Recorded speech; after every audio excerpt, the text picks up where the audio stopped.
ప్రార్థన చేసుకుందాం. ప్రార్థన చేసి పరిశుద్ధ గ్రంథం నుంచి వాక్యము నేర్చుకుందాం. మహాపరిశుద్ధుడా, జీవముగల తండ్రి, మమ్మల్ని మిక్కిలిగా ప్రేమించిన మా ప్రియ పరలోకపు తండ్రి, మీకు వందనాలు. ప్రభువా, ఈ సమయమందు మీరు మాతో మాట్లాడండి, మాతో మీరు బోధించండి. నీ మాటలు ప్రజలకు బోధించుచుండగా అయా ప్రతి ప్రజలు దీన్ని అంగీకరించే కృప దయచేయండి. సత్యమన్నది బహు లోతుగా ఉన్నదని మీ లేఖన భాగం సెలవిస్తుంది కనుక మేము సత్యం తెలుసుకోవడానికి మీరే మాకు సహాయం చేయండి. మీ చిత్తానుసారంగా ప్రభా ఈ వాక్యము అయా ప్రభా ఈ భాగంలోకి వెళ్ళడానికి సహాయం చేయండి. వింటున్న ప్రజలందరికీ అయా ప్రభా ఈ వాక్యము అర్థమవటానికి మీరు సహాయం చేయమని నన్ను కూడా మీరు ఎత్తిపట్టుకున్నారు. యేసు క్రీస్తు నామంలో ప్రార్థిస్తున్నాం తండ్రి, ఆమేన్. ప్రభువైన యేసుక్రీస్తు నామంలో మీ అందరికీ శుభాభివందనాలు. అందరూ బాగున్నారా? ఈ వీడియోలో మీ ముందుకు రావటం కారణం ఏంటంటే, చాలామంది దైవజనులు, దైవజనురాలు, ఇక్కడ మగపిల్లలు కలిగిన వారందరూ ధనవంతులు, ఆడపిల్లలు కలిగిన వారందరూ నిరుపేదవారు అని అన్నాడు ఆ గొప్ప జనుడు. అక్కడ అనేకులు దైవసేవకులు, దైవసేవకురాలు, విశ్వాసులు అనేకులు ఉన్నారు. వారికి కొందరికి 3 ఆడపిల్లలు, 4 ఆడపిల్లలు, 2 ఆడపిల్లలు పుట్టిన వారు, కలిగిన వారు ఉన్నారు. కానీ ఈ మహా గొప్ప దైవజనులు ఏమన్నారంటే, ఆడపిల్లలు పుట్టిన వారు వేస్ట్ గాళ్ళు, వారికి సంతానం లేదు, వారు పేదవారు, మగ సంతానం కలిగిన వారే ధనవంతులు అన్నారు. ఈ వాక్యం బోధించే గొప్ప దైవజనులకి 2 కొడుకులు ఉంటారు. ఆయన ఇచ్చే సాక్ష్యాన్ని బట్టి 2 కొడుకులు ఉంటారట. దాన్ని చూసుకుని మిగతా ఆడియన్స్కి ఏమంటారంటే, మిగతా విశ్వాసులకు, సంఘ పెద్దలకి, సంఘస్థులకి, సేవకులకి ఏమంటారంటే, మగపిల్లలు కలిగి ఉంటేనే గొప్ప ధనవంతులు, లేకపోతే పేదవారు అయిపోతారు అని ఆయన మాట్లాడుతున్నారు.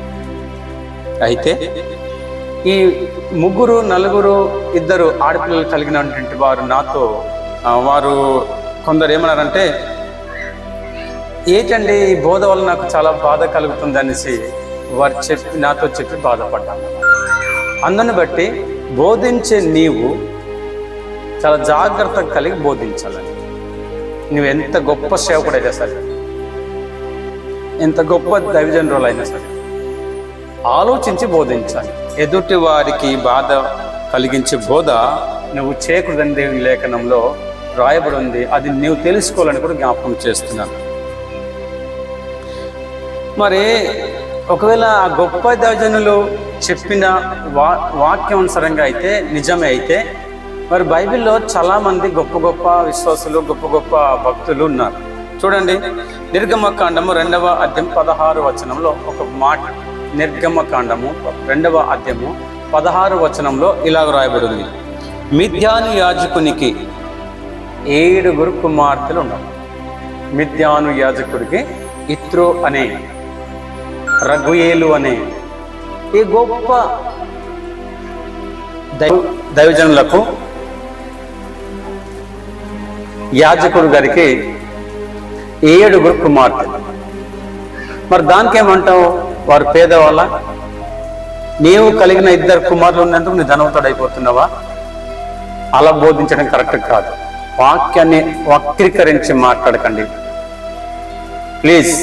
ఎదుటివారి హృదయం బాధపడుతుంది, ఎదుటివారి మనసు గాయమవుతుంది. వాక్యము బైబిల్ రీడింగ్ చేయండి. ఉట్టే ఆడపిల్లలు పుట్టిన వారికి మీరు బాధ పెడతారా? ఉట్టే మొగలు పుట్టిన వాళ్ళు మీరు ధనవంతులు అయిపోయి పొగుడుతున్నారా? అది కరెక్ట్ అయిన బోధ కాదని జ్ఞాపకం చేసుకోండి. ఒకసారి చెక్ చేసుకోండి, నీ తప్పు సరిదిద్దుకోండి.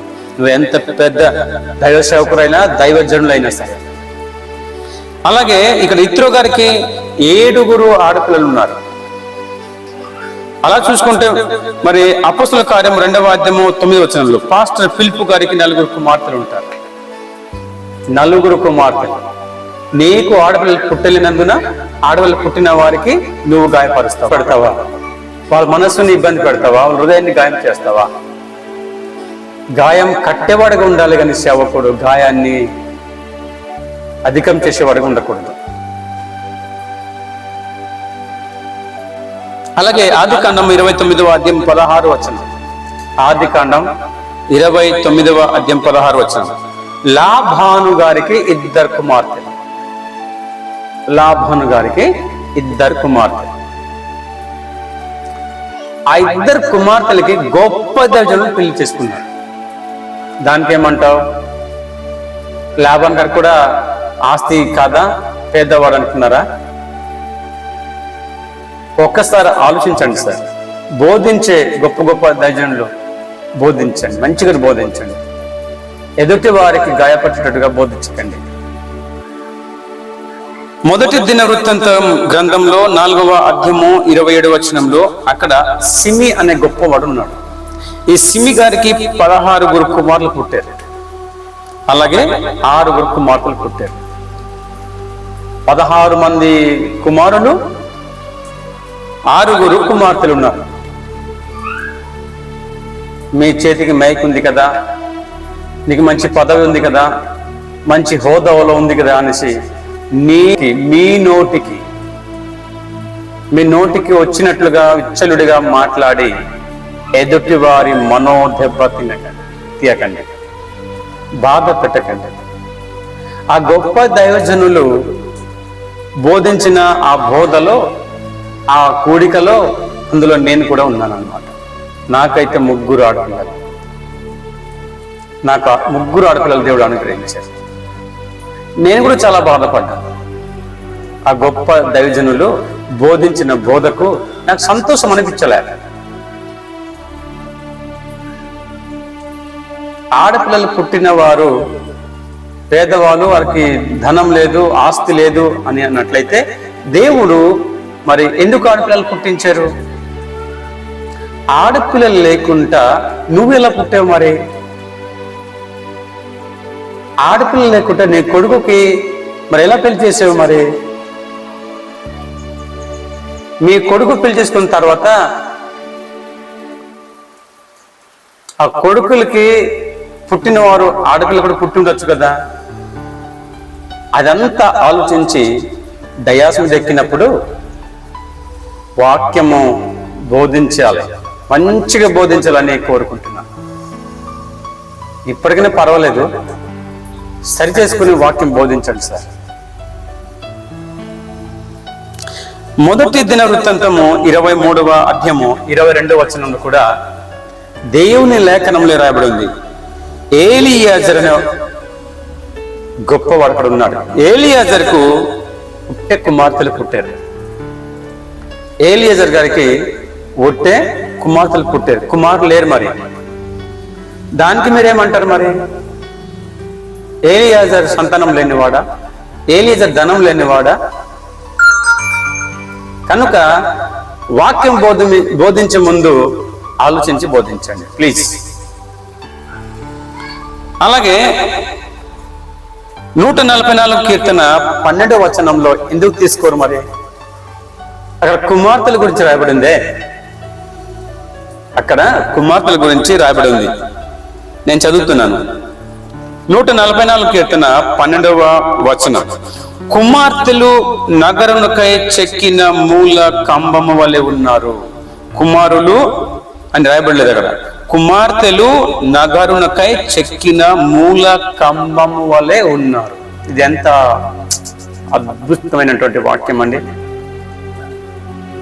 ప్రియ దేవుని సంగమా, వీడియో వీక్షిస్తున్నటువంటి జనాంగమా, నా ప్రియ కుటుంబమా, ఆడపిల్లలు పుట్టి ఉన్నారని ఎవరు నిన్ను తక్కువ చేసి మాట్లాడినా నువ్వు బాధపడమాకు. బైబిల్లో ఆడవారు గొప్ప గొప్ప పరిపాలన చేశారు. ఆడపిల్లలు పుట్టినందుకు నువ్వు బాధపడే అవసరం లేదు. దేవుడిచ్చాడు, మనం పొందుకున్నాం. నీకు ఆడపిల్లలు పుట్టారు కదా, అందులో నేను కూడా ఒకడిని. నాకైతే 3 ఆడపిల్లలు. డోంట్ వరీ, ఎవరు బాధపడవద్దు. ఈ కుమారులు కన్న వారందరూ కూడా గొప్పగా మాట్లాడతారు. ఆడపిల్లలు పుట్టిన వారికి చులకన చేసి మాట్లాడతారు, తక్కువ చేసి మాట్లాడతారు, హృదయాన్ని గాయపరుస్తారు. నాకు అలాగే జరిగింది ఒక కూడికలో. ఆ గొప్ప దైవజనులు బోధించిన బోధ నాకు చాలా బాధ కలిగించింది. నీకు కూడా ఆడపిల్లలు పుట్టి ఉన్నారా? ఆడ సంతానమే ఉన్నారా? అయితే భయపడవద్దు, బాధపడవద్దు. గొప్ప దైవజనురాలు ఇలా బోధించారు. ఎలా బోధించారంటే, ఆమె ఒక స్త్రీల కూడికలో ప్రసంగం కోసం వెళ్ళారు. ప్రసంగం కోసం వెళ్ళి ఆమె ఏం పొంది తెలుసా? అబద్ధం ఆడేవారికి ఆడపిల్లలు పుడతారు అని చెప్పి. అబద్ధం ఆడేవారికట ఒట్టే ఆడపిల్లలు పుడతారంట. ఇది ఎక్కడ బోధ అండి? ఎక్కడ వాక్యం నేర్చుకున్నారు ఇదంతా? ఎదుటి వారికి చూసి చులకనగా చూసి నువ్వు వాక్యం బోధించకు. అంటే ఫిలిప్పు అబద్ధం మాట్లాడినట్ట, రగుయేలు ఇత్రో యాజకుడు అబద్ధం ఆడినట్ట, మరి వారికి కూడా ఉట్టే స్త్రీ సంతానమే కలిగింది కదా. ఇవంతా ఎందుకెందుకు జ్ఞాపకం రాలేదు? స్త్రీలైనా పురుషులైనా దేవుడు అనుగ్రహించు సంతానం. స్త్రీ జాతి లేకపోతే ప్రపంచం ఏముండదు. ఆఖరికి బోధించి నువ్వు కూడా పుట్టి ఉండేవాడు కాదు. ఎందుకు? ఆడపిల్లలు పుట్టిన వారికి, ఆడపిల్లల సంతానం కలిగిన వారికి నువ్వు అలా మాట్లాడతావు. వాక్యం చెప్పే ముందు నీ పదవిని ముందు పెట్టుకోవద్దు,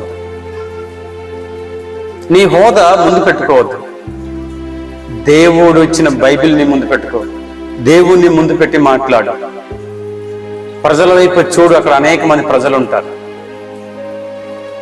ఆడపిల్లలు కనేటువంటి సంఘం ఉంటారు, లేకపోతే ఆ కుటుంబం ఉంటారు. మగపిల్లలు పుట్టిన వారే కనినటువంటి వారు అక్కడ ఉండవచ్చు. వన్ సైడ్ ఎప్పుడు ఆలోచించట, 2 పక్కల ఆలోచించండి బోధించే ముందు. ఆమె ఏమని చెప్పిందంటే, అబద్ధం ఆడే వారందరికీ ఆడపిల్లలు పుడతారు, సత్యం పలికే వారికి అందరికీ మగపిల్లలు పుడతారంట. అదే ఆమె పెద్ద సత్యవంతుల్లా మాట్లాడుతుంది. ఈ స్త్రీలు ఆ వాక్యం విని బయటకు వచ్చిన తర్వాత చాలా బాధపడ్డారు. ఆ స్త్రీల కూడికలో పాశ్రమాలు ఉన్నారు. ఒక్కొక్కరు 4 ఆడపిల్లలు, ఒక్కొక్క పాశ్రమాలకి 3 ఆడపిల్లలు, ఒక్కొక్క పిల్లలకి ఒక్కొక్క ఆశ్రమాలకి 3 పిల్లలు, 2 ఆడపిల్లలు ఉన్నారు. మరి వాళ్ళు ఎంత బాధపడి ఉండవచ్చు? నీ బోధ వలన వారికి బాధ పెట్టవద్దు. నువ్వు బాధ పెట్టినదా అయింది. నీ బోధ ఆశీర్వాదకరంగా లేదట, బాధాకరంగా జరిగింది. నువ్వు అనుకుంటున్నావు, నాకు ఇచ్చిన హోదాను బట్టి, నాకు ఇచ్చిన పదాన్ని బట్టి నేను గొప్పగా వాక్యం చెప్పేస్తాను అనుకున్నాను. కాదు, నీ బోధ అక్కడ దీవెనకరంగా ఆశీర్వదకరంగా లేదు. ఆ స్త్రీలందరూ, ఆ పాశ్రమాలందరూ కూడా చాలా బాధపడి బయటకు వచ్చేది. వాళ్ళ బాధపడినట్టుగా మీకు తెలియదులే, బోధించారు, వెళ్ళిపోయారు అంతే. బయటకు వచ్చి చాలా మంది మాట్లాడతారు. అమ్మ గారు, అమ్మగారు, గొప్ప సేవకులు, ఒక్కసారి ఆలోచించండి సార్. లోకంలో 2 విధాలుగా ఉన్నారు జనం.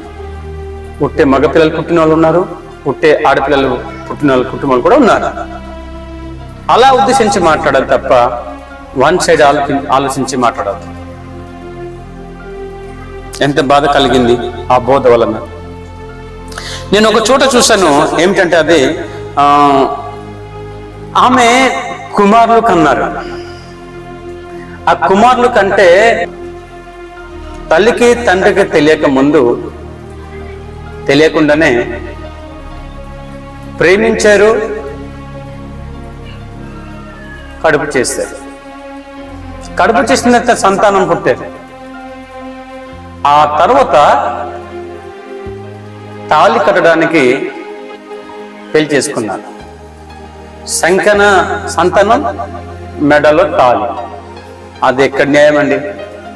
ఇలాంటి సంఘటన బోల్డ్ జరుగుతుంటాయి, చాలా జరుగుతుంటాయి. అందుకే బోధించే ముందు కొంచెం ఆలోచించి బోధించాలి. మన ఇంటిలో చెత్త ఉంచుకొని పొరుగింటి చెత్త ఎందుకు తుడుస్తామండి? మన కంటిలో ఉన్న నులుసుని మనం తీసుకోక ముందు ఎదుటి వారి కంటిలో ఉన్న నులుసుని ఎందుకు తీసుకుంటామండి? ఎదుటి వారికి బోధించి నిన్ను బోధించుకోవాలి కదా. ఈ మాటలు వింటుంటే కొంతమంది సేవకులకు కోపం వస్తే ఉండవచ్చు,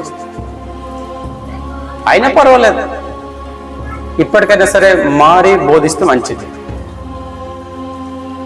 మరో కుమారుడు ఒక చోట ఏం జరిగిందంటే, ఆ అబ్బాయి అలాగెళ్ళి తండ్రికి తల్లికి తెలియకుండానే అమ్మాయిని ప్రేమించి కడుపు చేశారు. కడుపు చేసినటువంటి ఆ స్త్రీ ఊరుకుంటుందా? నాకు ఇలా జరిగింది అని చెప్తే ఆ అమ్మాయి ఇంటికి వచ్చింది. ఆ అబ్బాయి వాళ్ళ ఇంటికి వచ్చి నాకు పెళ్లి చేసుకోవాలో ఉన్నారు. హడావుడిగా పెళ్లి చేశారు, తాళి కట్టేశారు, భార్య అయిపోయింది. కొద్ది నెలల తర్వాత సంతానం వచ్చేసింది. ఇది ఎంతవరకు కరెక్ట్ అంటే, ఇది సిగ్గు లేదా?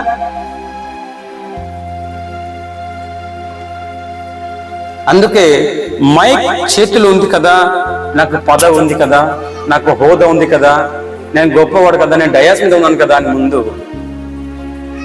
నీ నోటికి వచ్చిన విచ్చలుడిగా మాటలు మాట్లాడవద్దు. ఎదుటి వారికి చులకనగా చూడవద్దు.